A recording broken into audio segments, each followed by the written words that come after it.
You look out the window and watch the climate change happening.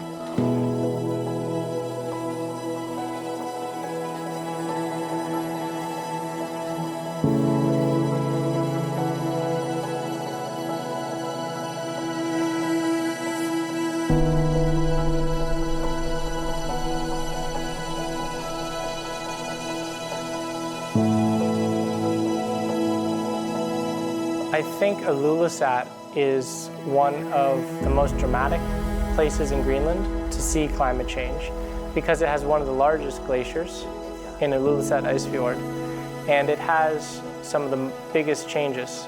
That band of clean exposed bedrock that I was talking about, it's really wide. It's huge in Ilulissat, and you can see the glacier flowing into the sea and just how high the stresses are and the ice dynamics causing all those cracks in the icebergs flowing into the ocean. It's a very dramatic setting.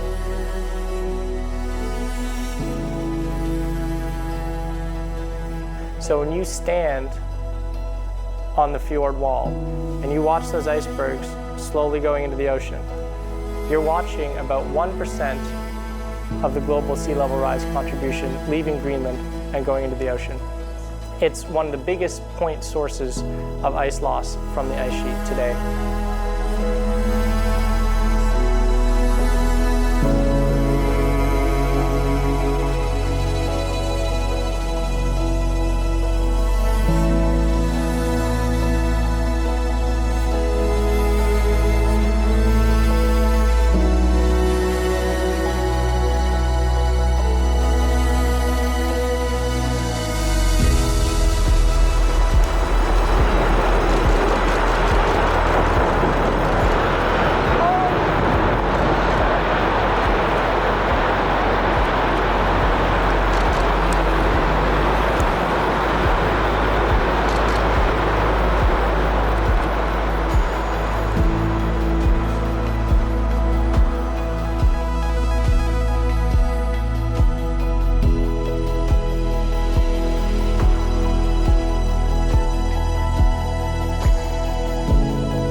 We cannot get around that. We can come up with a lot of other factors that might influence it, but our carbon footprint is the key factor in this aspect, because we don't get around the fact that it is our carbon emissions that are the key factor in this.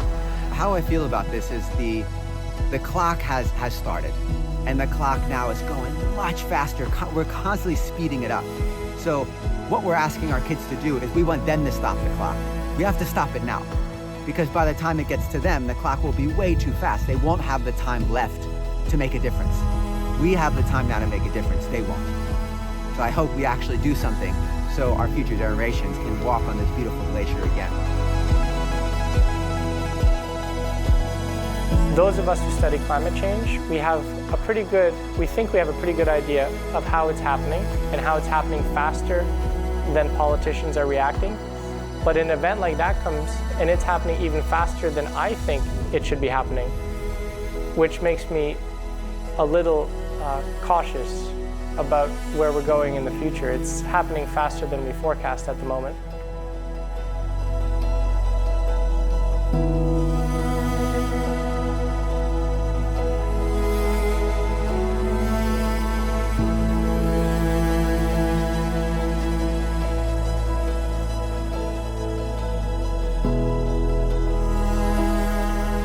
The world will not end. If we get climate change, it will be a new situation. But we will not all die, and the Earth will not end. It will just be another one. And it's very important that the young people do not panic and say, oh, now everything stops. No, we have to take the challenge to think, to adapt, and to cut back on emissions in a sensible way. But take it easy. Don't panic.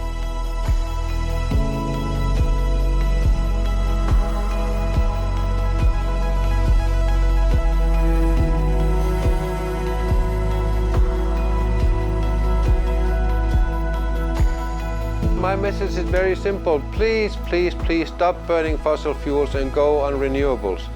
Wind, solar, hydropower, whatever. That would be so lovely. We can always do something individually. We don't have to wait for others to do so or tell us to do. And I think it's very important that we all think that we can start today. We don't have to wait. So I think focus should be replacing fossil fuel on very large volume consumers like power plants or production facilities in general. Our neighbors are burning, we are drowning. So please be more thoughtful of your fossil fuel consumption and commute to work by public transport at least once a week. That would be nice.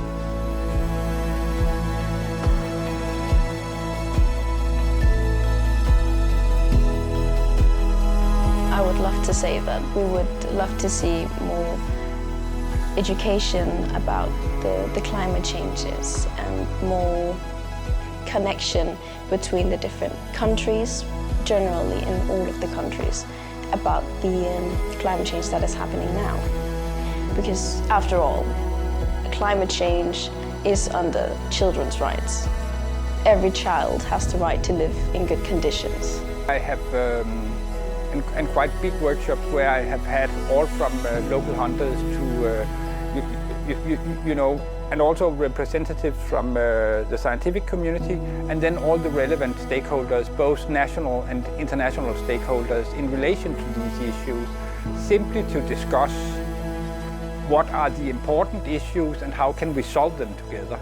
I don't want to stimulate the ideas. I want to facilitate the process of getting the ideas, and I think that's one of the things that I can actually, that I can make people with very different backgrounds cooperate, and that's maybe my best quality.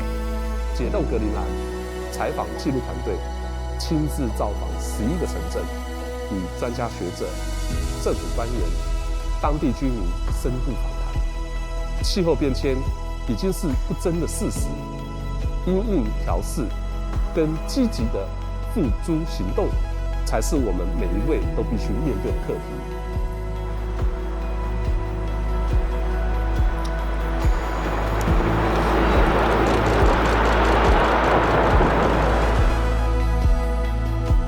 然而，格陵兰的冰融也带来了丰沛的水利资源，使得这里的再生能源使用率超过了60%。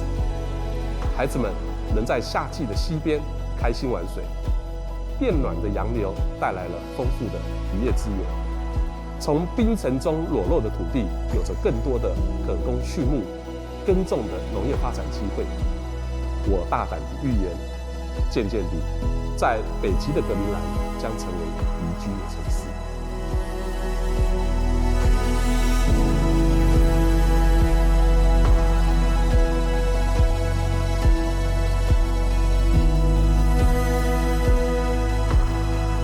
The best advice I feel I can give to this documentary is to support civil society to become more active in promoting solutions to climate change.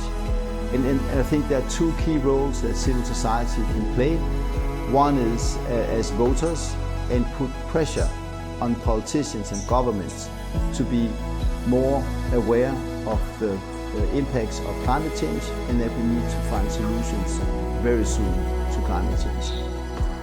The second is becoming active consumers and put pressure on business to deliver more green products in line with the net zero targets, and also of course products that are green, more green in totality. And I think that the more you can link what you're doing on spot, on site, different places in the world, to the global movements for civil society, the more impact the documentary will have.